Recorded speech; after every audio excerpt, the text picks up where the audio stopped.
Hello, hello. I'm Casey, And I'm Fallon. and this is Render the darkness. As Fallon likes to do it. Yes. Fingers. Oh, hey, you're waiting on me. Okay, your fact for this episode is that the acacia trees in Africa communicate with each other. They emit gases to alert other trees to produce the toxin tannin, which protects them from hungry animals.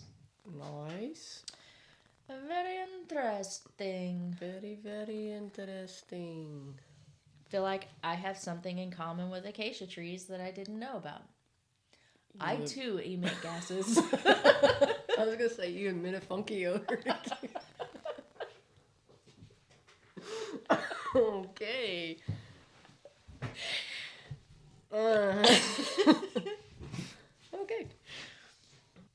So, after that being said, now this episode we're going to be talking about William Dean Christensen, or the American Jack the Ripper. Now, I want to go ahead and put out a content warning before we start because there is quite a bit of sexual violence in this case. So if you want to go ahead and skip it, you're not comfortable with it, completely understand. See you on the next one. So, William was born in Bethesda, Maryland on September 24th, 1945. His dad, David Harold Christensen Jr., and his mom, Genevieve Catherine Mary Brogan, was 38 years old when he was born. His father was born in Salt Lake City, Utah on June 11th, 1907, and he passed away on January 26, 1988 in Bethesda, Montgomery, Maryland. Now, his mother was born on February 16th, 1907 in Cambridge, Middlesex, Massachusetts, and passed away on September 13th, 1975 in Gardner, Massachusetts. Now, William would be in and out of prison after his first arrest at the age of 24. His crimes at that point in time weren't really that of a dangerous nature, so he would receive light sentences, and he would get out of jail and would get into trouble again pretty soon after being released. Now, in his early years, there were signs of him having a pretty violent temper. Some of his past classmates said that he would respond to being teased by others by getting really angry fairly quickly, and his temper would actually get more vicious as he grew up. One source said that in early 1960, at a Bethesda drive-in, a friend had thrown a salt shaker at the windshield of his dad's car. So William thought it would be a good idea to ram into that friend's car. Now, many people witnessed the incident, and they said, quote, "He was vicious. You don't like having a salt shaker thrown at your dad's car, but you don't counter by hitting another car broadside," end quote. Now, in 1966, William would marry and have 2 children. He would also move from job to job during this time as a postal clerk, sales clerk, and an auto mechanic.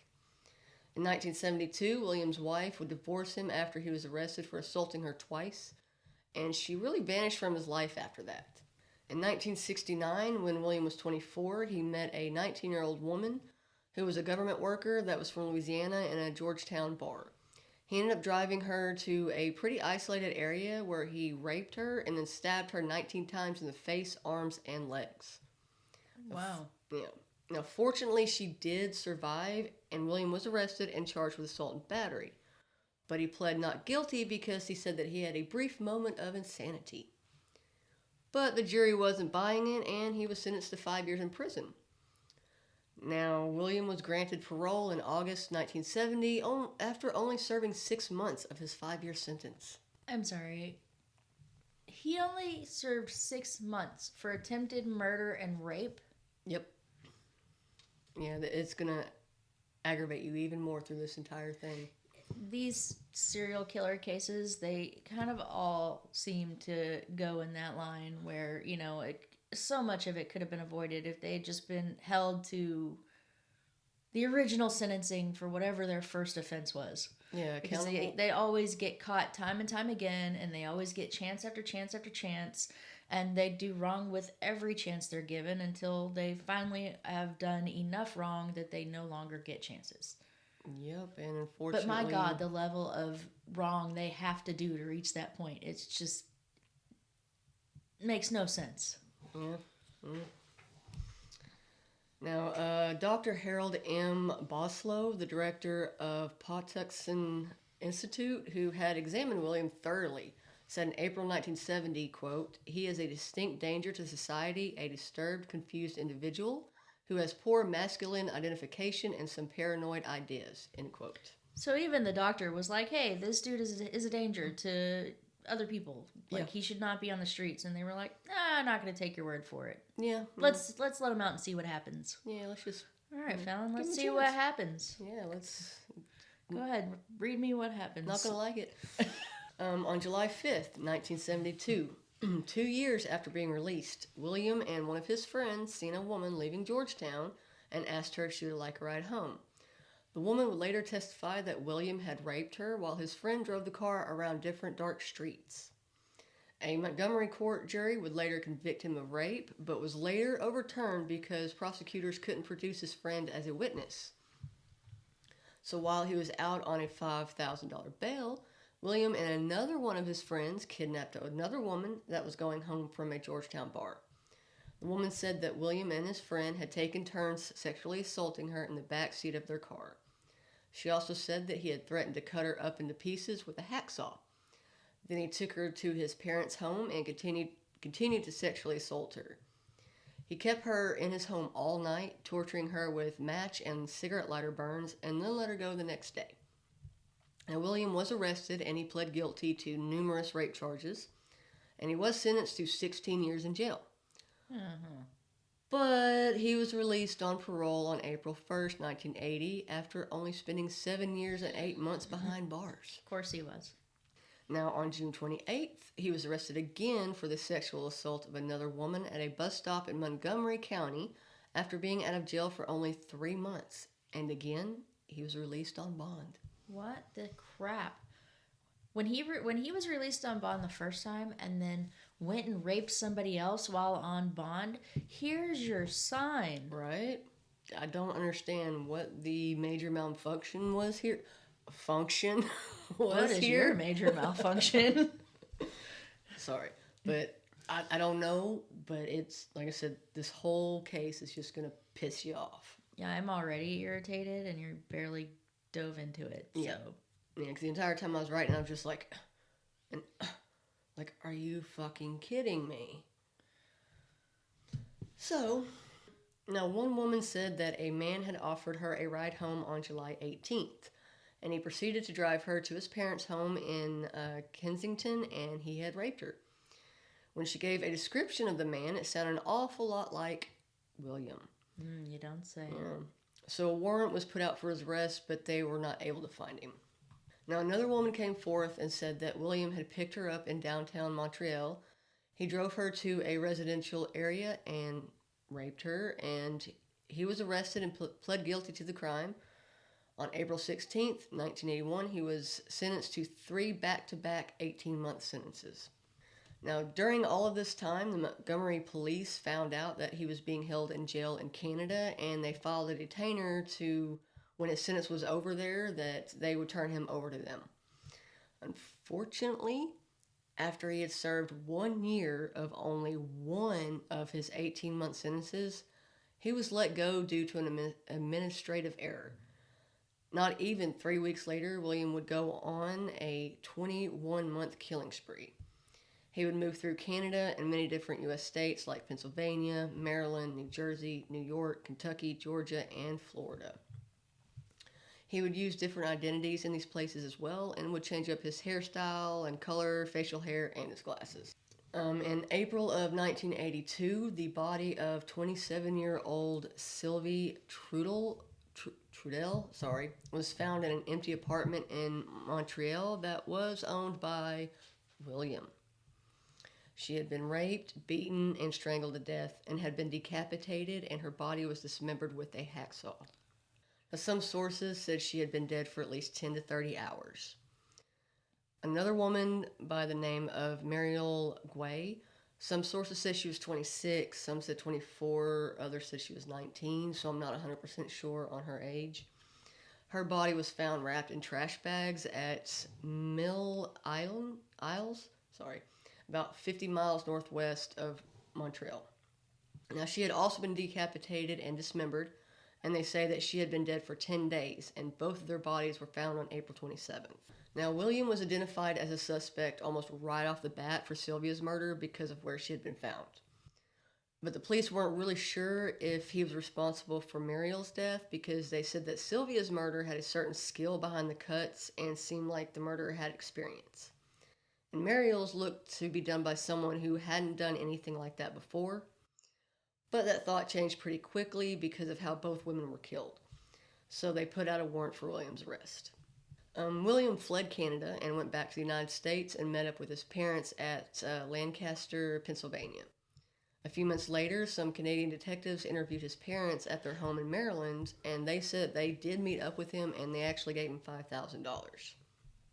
In the early hours of September 23rd, 1982, the body of 23-year-old Michelle Angers was found stabbed to death outside of her apartment that was located over a bar in Dixon City in northeast Pennsylvania. She was currently working as a dancer at the Oz Bar in Scranton.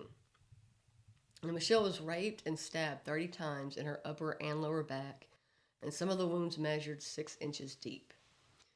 The police found a Pac-Man toy that someone said was bought for her by a tall man with acne scars on his face who had picked her up the night before at her place of work.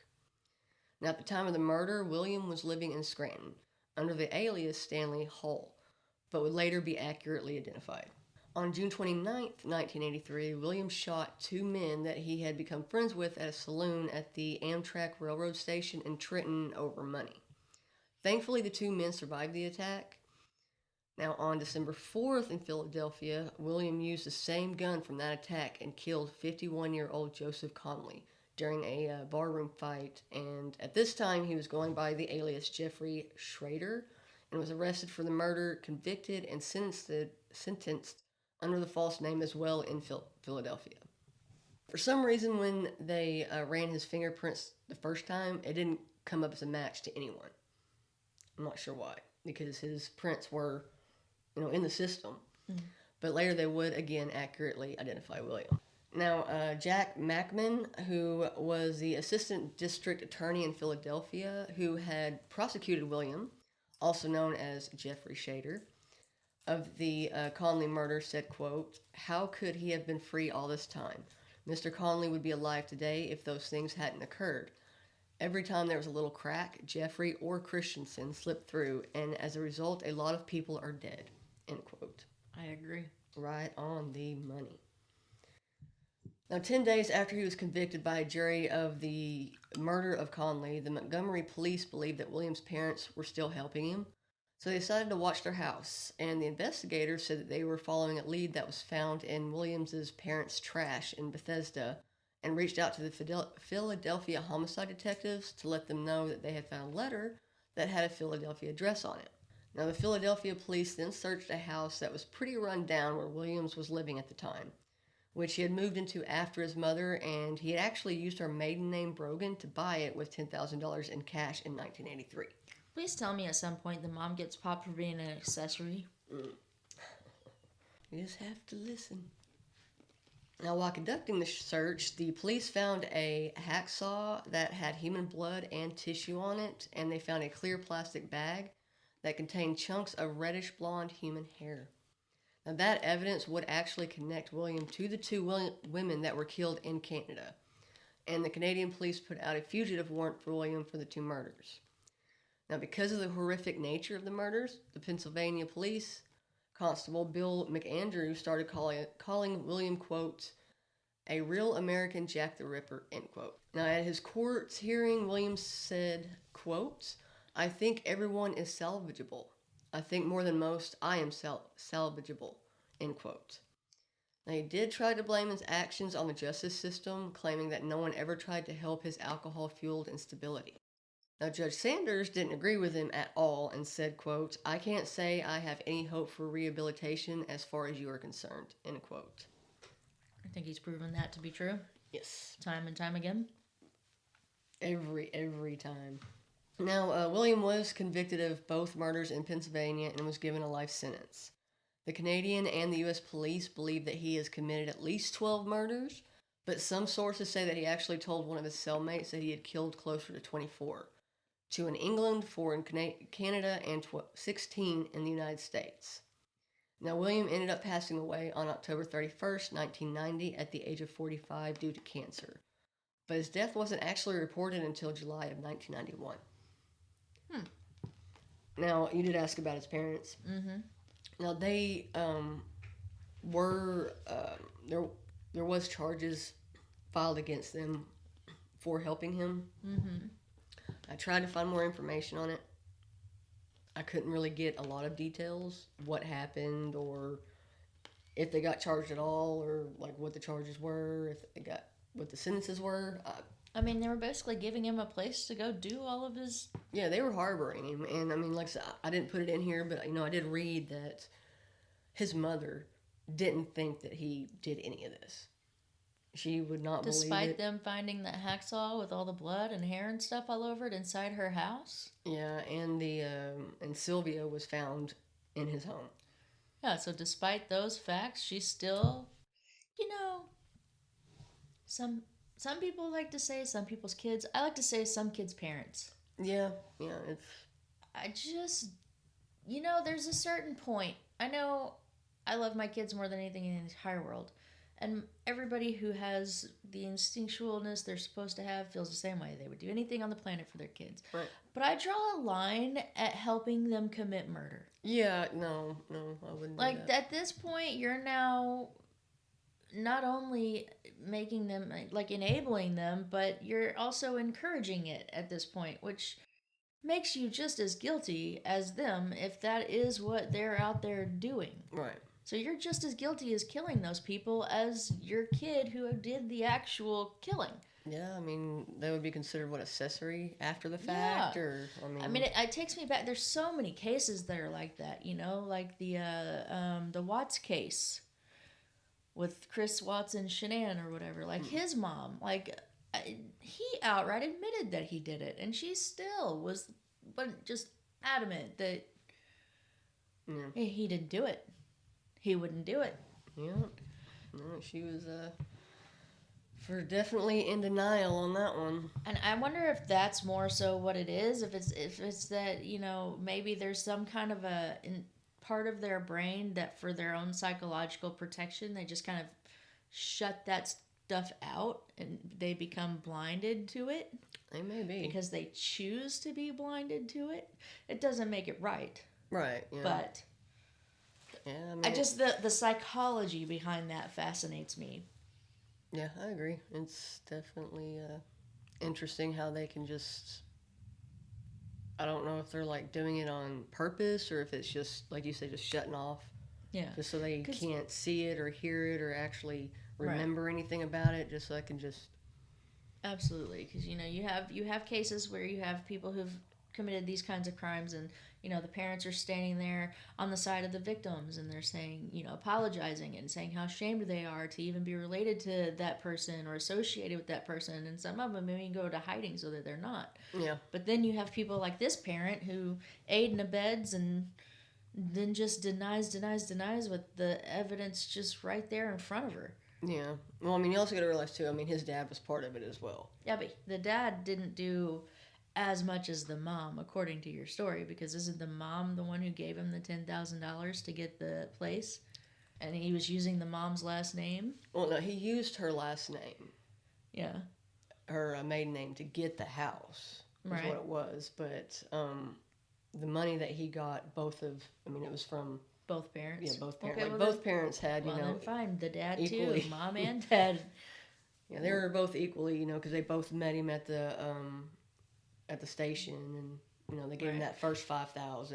And obviously the main primary criminal here is William. And right. Second most liable people in this case would be the justice system. Oh yeah, that failed miserably. And then the third most at fault party here is the parents. Yeah. It's just like this domino effect of just unnecessary events that took place and that could have, if they hadn't happened, this whole thing could have been avoided. Yeah. If he had served all of his sentences by the time he actually got out, he may have been too old to go out there and go on a freaking killing spree. Right? Yeah. No, I agree. Well, that was an aggravating case. Yeah, I know it was kind of short too. Sorry about that, but Don't worry, my long-winded rant at the end may have some time. Expect those always. Yeah. Geminis. Yeah. Woohoo. It was definitely an aggravating one. Like I said, the entire time I'm just like, seriously? Like, you gotta be kidding me. It's like, what?